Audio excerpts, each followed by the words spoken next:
Вітаю вас у нашым першым падкасці. Надышла вясна, а значыць перад намі самае важнае хрысціянскае свята – свята Пасхі ці свята ўваскрасення Христова. У 2021 годзе, я думаю, гэтае свята як ніколі важнае і актуальнае для нас, беларусаў, якія прагнуць вызвалення з путаў няпраўды і несправядлівасці. Як калісьці падчас рымскай акупацыі прагнуў гэтага вызвалення народ Ізраіля. У бліжэйшую нядзелю многія цэрквы па абліччы ўсёй зямлі святкуюць вербную нядзелю. Сёння мы разам з вамі паразважаем пра ўваход Ісуса Хрыста ў Іерусалім, то бок пра тое, што папярэднічала пасхальным падзеям, апісаным у Новым Запавеце. Першае. Што ж папярэднічала ўваходу Ісуса Хрыста ў Іерусалім? У Евангелі паводле Яна ў 11 раздзеле мы чытаем пра ўваскрашэнне Лазара, добрага сябра Ісуса з Бетаніі, які таксама з'яўляўся братам Марыі і Марты. Там жа мы чытаем, што на развітанне з Лазарам пасля яго смерці прыйшла вялікая колькасць людзей, бо Лазар быў вядомым чалавекам. І вось у гэты час смутку прыходзіць Ісус са сваімі вучнямі і загадвае Лазару: «Лазар, выйдзі вон», бо быў ужо трэці дзень, якога пахавалі ў каменнай магіле. Адбываецца нешта неверагоднае. Лазар выходзіць вонкі, абматаны палатнінай і з хусткай на вачах. Ісус Христос падобнага яшчэ не рабіў. Гэта была сапраўдная перамога над смерцю. Некаторыя могуць запярэчыць: а як жа юнак, якога воскрасіў Ісус, а як жа дачка начальніка сінагогі? Калі мы прачытаем гэтыя месцы больш уважліва, то зразумеем, што дадзеныя выпадкі назваць уваскрашэннем можна з нацяжкай. Але працягваем. Апостол Ян піша ў сваім Евангелі, што многія пасля ўваскрашэння Лазара паверылі ў Ісуса Хрыста. Вестка разышлася вельмі хутка, і ўсе дзівіліся таму, што адбылося. Христос праз уваскрашэнне з'явіў знак, што пацвярджаў сапраўднасць ягоных словаў. Таго, хто не прыме і гэты знак, ужо нішто не зможа ўпэўніць. Ва ўваскрашэнні Лазара ёсць і іншы бок. Здзяйсняючы цуд, Ісус рыхтуецца і да сваёй смерці. Ачыненая магіла Лазара – прароцкі вобраз іншай магілы, той, у якую будзе пакладзены Христос. Другое. У 11 раздзеле паводле Яна таксама ўзгадваецца і іншае прароцтва, якое зрабіў першасвятар Каяфа пасля прынесенай весткі пра ўваскрашэнне Лазара. Фарысеяў і першасвятароў не краналі цуды і знакі. Іх клапаціла толькі тое, як бы не згубіць сваю ўладу і любым чынам захаваць яе, не дапусціўшы бунту. Дык вось, паводле Бібліі Каяфа кажа: «Вы нічога не ведаеце і не думаеце, што карысней для нас, каб адзін чалавек памёр за народ, чым каб увесь народ загінуў». Першасвятар Каяфа мяркуе, што калі забіць Ісуса, яго паслядоўнікі разбягуцца і праблема вырашыцца сама сабой. Па-сучаснаму падобнае рашэнне можна назваць рэалпалітыкс.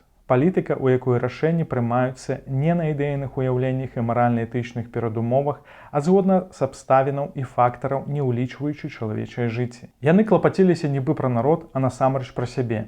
Нават былі гатовы ахвяраваць самым неверагодным прарокам, як гэта рабілі іх папярэднікі на працягу ўсёй гісторыі ізраільскага народу. Цынічны палітык Каяфа не ўсведамляе, што ўсемагутны Бог спаўняе сваю задуму нават праз яго. Трэцяе. Прароцтва пра здзеянне ад Марыі, сястры Лазара. На вячэры, якую прымалі Ісуса, Марыя памазвае ногі Хрыста каштоўным мірам. І тут у нас адсылка. Ці памятаеце, дзе ў Новым Запавеце ўзгадваецца міра? Так, менавіта, гэта падзея, звязаная з нараджэннем Ісуса Хрыста. Гэта быў адзін з дароў, што прынеслі мудрацы. І ў гэтым дары, як і ў тым, што зрабіла Марыя, амыўшы мірам і абцершы сваімі валасамі ногі Ісуса, было прарочае дзеянне, што сімвалізавала смерць Ісуса. Будучы здраднік Юда Іскарыёт вельмі абурыўся такому марнатраўству, бо міра гэта каштавала каля 300 дынараў, а гэта больш гадавога заробку звычайнага чалавека. Праз пэўны час гэта сталася адной з прычынаў яго здрады. У кантэксце ўсяго Евангелія гэтае памазанне атаясамліваецца не толькі з пахаваннем Ісуса, але і з яго ўзыходжаннем на пасад славы. Чацвёртае. Урачысты ўваход Ісуса ў Іерусалім. Іерусалім гудзіць. Перад самым важным святам, святам выхаду з палону егіпецкага, у горад сцякаюцца з усіх куткоў Ізраіля, а таксама габрэі з усяго свету, каб пакланіцца ў храме, прынесці ахвяры і споўняць абяцанне перад Богам. А яшчэ Іерусалім гудзіць і поўняцца пераказамі пра дзеянні і цуды, што зрабіў новы прарок. А можа быць, нават Месія. Асабліва усе дзівяцца і натхняюцца ўваскрашэннем Лазара. Ісус уязджае ў браму горада на асляняце. Людзі вітаюць цара, махаюць пальмавымі галінкамі, пасцілаюць вопратку на дарозе, крычаць «Гасана», «Дабраслаўлёны той, які прыходзіць у імя Господа», «Валадар Ізраіля». Усё адбываецца, як апісана ў псальме 118 з 20 верша, калі цар Давід трыумфальна ўязджае ў горад пасля перамогі над паганамі. А мы памятаем, што Ісус і па маці і па бацьку быў з калена Давідавага, і зноў мы з вамі сутыкаемся са спаўненнем прароцтваў. Пальмавыя галінкі спрадвеку на нашых землях замяняліся вярбой, адсюль і вербная нядзеля.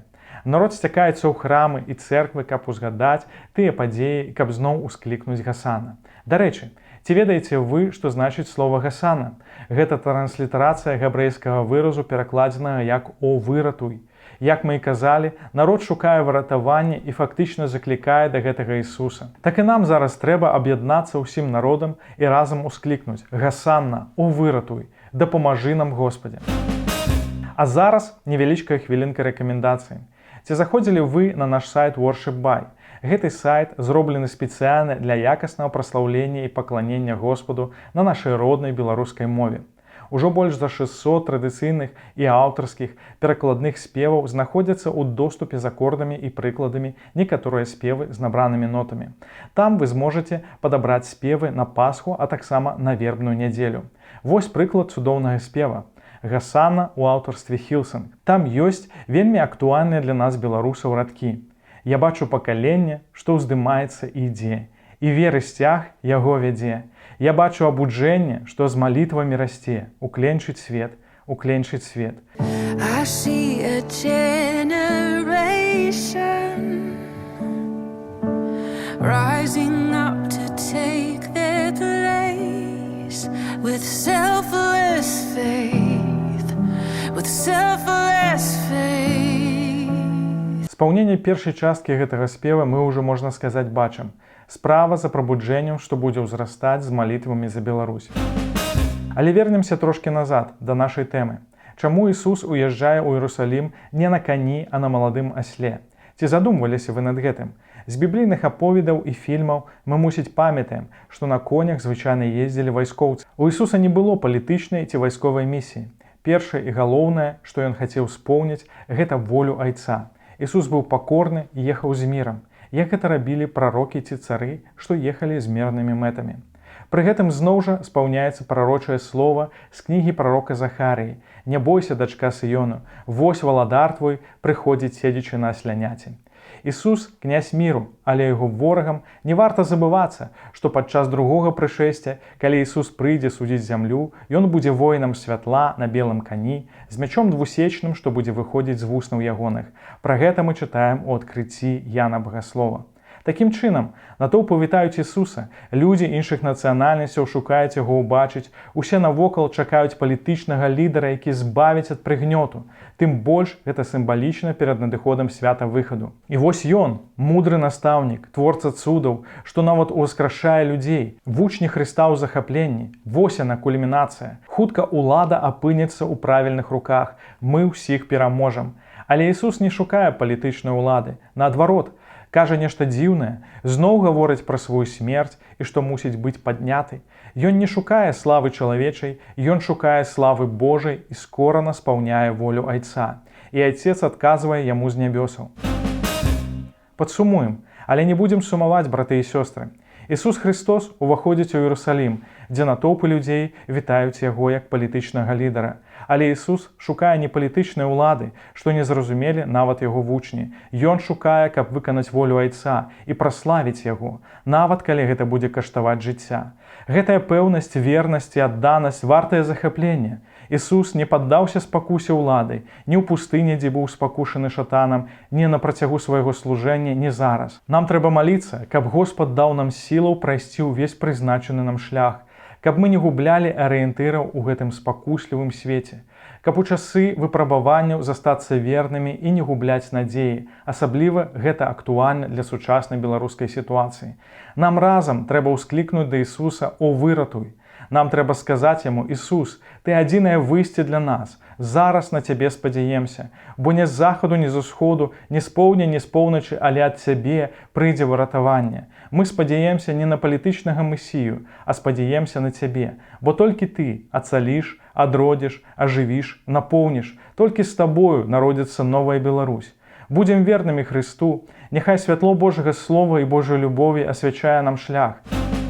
Подписывайтесь на наш YouTube канал, сачыце за навінамі ў сацыяльных сетках, заходзьце на наш сайт Worship By і далучайцеся да праслаўлення Господа на нашай роднай беларускай мове. У наступны раз мы з вами асобна разбярем падзеі Вялікага чацвяра, Вялікай пятніцы, Вялікай суботы і самае галоўнае свята Пасхі у Васкрасення Христовага. Божых дабраславенняў, да сустрэчы!